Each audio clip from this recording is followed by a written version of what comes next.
लिखा है पंचांग में, अथा मायाम बट सावित्री व्रतम सौभाग्य समृद्धये कार्यम। बट सावित्री व्रत करना चाहिए। अमायांच तथा ज्येष्ठे बटमूले महासती त्रिरात्रो पोषिता नारी विधिना नेन पूजयेत। ज्येष्ठ अमावास्या को बटमूल में महासती 3 रात्रि 3 दिन का उपवास करके आज व्रत की पूर्णता करे और इस विधि से महासती सावित्री की पूजा करे। बट के मूल में सावित्री प्रतिमांग कुर्यात सौवर्ण्यम वापि मृणमयी। सावित्री की मूर्ति सोने की बनावे और सोने की सामर्थ्य न हो तो मिट्टी की ही बना ले। सार्धम सत्यवतीम साध्वीम, सत्यवान सावित्री की, उनको फल नैवेद्य दीपक आदि से पूजन करे। हरिद्रा कटिसूत्र पहनावे, कुमकुम केशर आदि उपचार द्रव्य अर्पित करे और सावित्री आख्यान का श्रवण करे। स्वर्ण प्रतिमा हो तो ब्राह्मण को प्रतिमा का दान करे। सावित्रीयम मया प्रदत्ता सहरण्या महासती ब्रह्मण प्रीणनार्थाय ब्राह्मण प्रतिगृह्यताम। ये हिरण्य के सहित महासती सावित्री की प्रतिमा हमने प्रदान की है ब्रह्मा जी को प्रसन्न करने के लिए। ब्राह्मण प्रसन्न हो जाएं, ब्राह्मण इसका दान ग्रहण करें। महाभारत में वन पर्व में 292 सर्ग में अध्याय में ये सावित्री की कथा प्रसिद्ध है, उसका जरूर पाठ करें। और इस व्रत को जो सती साध्वी माताएं करती हैं वे कभी वैधव्य को प्राप्त नहीं करती हैं। संक्षेप में सावित्री का स्मरण है।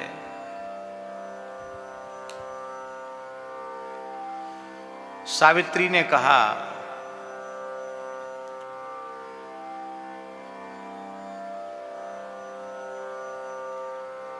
जब नारद जी ने बताया कि तुमने जिसका वर्ण किया है वो तो अल्पायु है, तो सावित्री ने कहा कि दीर्घायु रथवाल पायु सगुणो निर्गुणो पिवा सकृत वृत्तो मया भरता न द्वितीयम वृणोम्यहम्। भारतीय कन्याएं सकृत वरा होती हैं, वो दीर्घायु हो अथवा अल्पायु हो, सगुण हो अथवा गुणहीन हो, गुणवान हो अथवा गुणहीन हो। मैंने जिसका वर्ण कर लिया मैं उस निश्चय का परिवर्तन नहीं कर सकती। मनसया निश्चयं कृत्वा ततो वाचा विधीयते। पहले मन से निश्चय होता है तब वाणी से कहा जाता है। क्रियते कर्मणा पश्चात फिर कर्म क्रिया के रूप में उसको परिणित किया जाता है। प्रमाणम में मनस्तता, इन तीनों में मेरा मन ही प्रमाण है, क्योंकि नृणाम ही संदेह पदेषु वस्तुषु प्रमाणम अंतःकरण प्रवृत्त। धर्मात्मा पुरुषों का अंतःकरण ही प्रमाण होता है। सत्यवान पिताम भार्याम लब्ध्वा सर्वगुणान्विताम मुमुदे साजितम लब्ध्वा वर्तारम मनसेप्सितम। सत्यवान सावित्री परस्पर एक दूसरे को प्राप्त करके बड़े प्रसन्न हुए और गते पितरी सर्वाणी सन्न्यस्याभरणानि च जगृहे बलकलान्येव वस्त्रम काषायमेव च। क्या धन्य है देवी। पिता अश्वपति के चले जाने के बाद सारे आभूषणों को सत्य सावित्री ने उतार दिया। तपस्वी पति की सेवा तपस्विनी बनकर मुझे करनी चाहिए। तपस्विनी बन गई, बलकल वस्त्र धारण कर लिए, काषाय धारण कर लिया। परिचारी गुणैस्यैव प्रश्रेण दमेन च सर्व काम क्रिया विश्व सर्वेशाम तुष्टि मादसे। अपनी अत्यंत पवित्र परिचर्या सेवा से, गुणों से, अपनी विनम्रता से, अपने इंद्रियों के दमन करने के स्वभाव से और संपूर्ण कार्यों में कुशलता से पति को, सास ससुर को, सबको संतुष्ट कर लिया। जितने वन में निवास करने वाले थे सब प्रसन्न हो गए सावित्री के ऊपर। श्वश्रु शरीर सत्कार ही, सासों के शरीर के सत्कार के द्वारा, सर्वराज छादनादि भी उनको वस्त्र आदि के द्वारा, भोजन आदि के द्वारा सास का सत्कार किया। स्वसुरम देव सत्कारीर वाचस संयमनेन च, पवित्र मीठी वाणी से ससुर का सत्कार, उनको भोजन आदि कराना, प्रिय बोल करके निपुणता से, श्रम से और एकांत में सेवा से अपने पति को भी संतुष्ट किया। ततः काले बहुत थे व्यतिक्रांते कदाचन प्रातः सकालो मर्तव्यम यत्र सत्यवता नृप। जो 1 वर्ष की अल्पायु थी वो समय आ गया, तो अपने पति की मृत्यु का समय निकट जान करके महासती सावित्री ने निर्जल व्रत करना आरंभ किया। तो ज्येष्ठ कृष्ण त्रयोदशी को निर्जल किया, प्रदोष काल में शिवजी का पूजन के निर्जल व्रत किया, फिर चतुर्दशी को निर्जल व्रत किया, फिर आज अमावास्या का निर्जल व्रत था। आज पति ने कहा कि इस यज्ञ के लिए, अग्निहोत्र के लिए हम संविधा लेने जाएंगे, तो कहा आप अकेले न जाए, मैं आपके साथ चलूंगी। सावित्री साथ के अपने सास ससुर से पूछ लिया, क्योंकि वो जानती थी कि चतुर्थे हनि प्रातः सकालो मर्तव्यम यत्र सत्यवता नृप, चतुर्थे हनि मर्तव्यम इति संचित्य भामनी। 3 दिन हो गए, चौथे दिन इसकी मृत्यु निश्चित है। व्रतम त्रिरात्र बुद्धिशो दिवारात्रम स्थितावत। ये 3 दिन 3 रात्रि का व्रत सावित्री ने किया।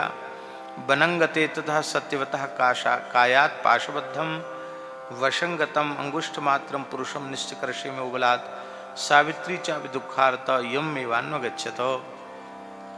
लकड़ी, यज्ञ के लिए लकड़ी काटते काटते सिर में दर्द हुआ और वह उतर करके कुल्हाड़ी को रख करके सावित्री की गोद में ही सिर रख करके सत्यवान सो गया।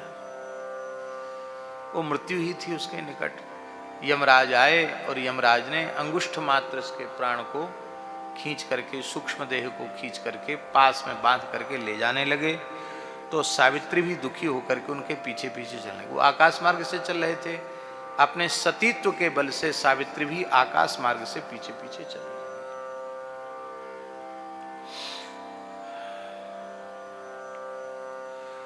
नियम व्रत संसिद्धा महाभागा पतिव्रता है।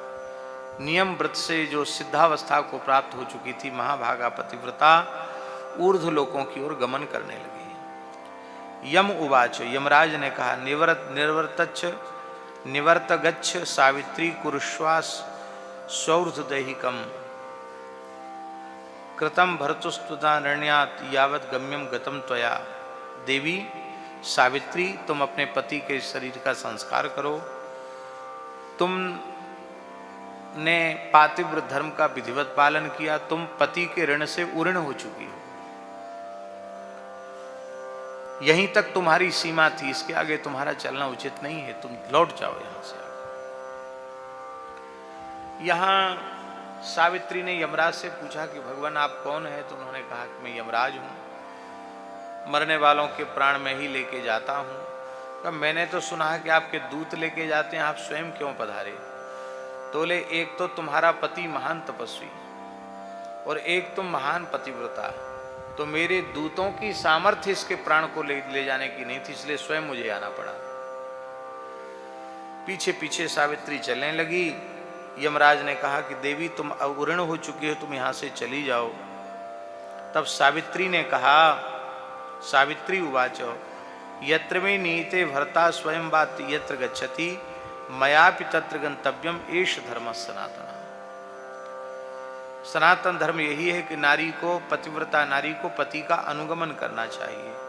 जहाँ मेरा पति जा रहा है, जहाँ जहाँ आप उसे लेके जा रहे हो, मुझे भी उसके पीछे पीछे ही चलना चाहिए। यही सनातन धर्म है। तपसो गुरु भक्त्या च भर्तु स्नेहात व्रतेन च तैव चैव प्रसादेन नमे प्रतिहता गति। धन्य है वो, कह रही तपस्या से, गुरु भक्ति से, पति के स्नेह से और इस बट सावित्री नामक व्रत के अनुष्ठान से और आपकी कृपा से। देखो बोलने की तो सब बात है, बातन हाथी पाइए बातन हाथी पाऊं। आपकी कृपा से मेरी गति प्रतिहत नहीं है, बाधित नहीं हो रही, मैं कहीं भी चल सकती हूं पीछे पीछे। ततः यमम संप्रार्थ सावित्री पंचवरान प्राप्तवती। अंत में सत्यवान सावित्री का यमराज से संवाद भी हुआ और प्रसन्न होकर के यमराज ने सावित्री को 5 वरदान दिए।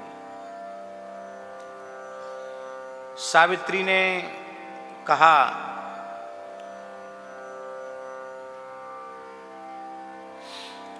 मृत्युर्मे पत्युराख्यातो नारदेन महात्मना सचाद्य दिवसा प्राप्तस्ततो नैन जहाम्य हम। नारद जी ने बताया था कि मेरे पति की अमुक दिन मृत्यु हो जाएगी। आज वह दिन था, इसलिए मैं इसको छोड़ नहीं सकती थी, इसलिए मैं पीछे पीछे आई, तो मैं छोड़ के जा नहीं सकती। सुप्तम चैन में यम साक्षात उपागच्छत् स किंकरः अस्तौ सम तमहम देवम सत्येन बचसा विभुम पंच वही तेन में दत्ता वरा श्रुत तान मम। 5 वरदान लेकर के सावित्री लौटी। चक्षुषी च, उनके ससुर जी की नेत्रहीन हो गए थे, वे नेत्रवान हो जाएं, और उनका जो छिना हुआ शत्रुओं का राज्य है वो उन्हें प्राप्त हो जाए। ये 2 वर तो मेरे ससुर के लिए, और मैं अपने पिता की अकेली पुत्री हूं, तो मेरे 100 भाई हो जाएं। कितने भाई? 100 पुत्र मेरे पिताजी के हो जाएं, और मैं भी 100 पुत्र वाली हूं, 100 पुत्र मुझे प्राप्त हों।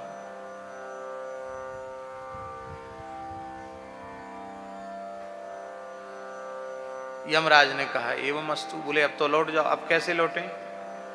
क्योंकि आपने कहा है कि आपने वरदान दिया है कि तुम्हें भी 100 पुत्र होंगे, तो 100 पुत्र अपने पति से ही तो होंगे, पति हमारा वापस करो।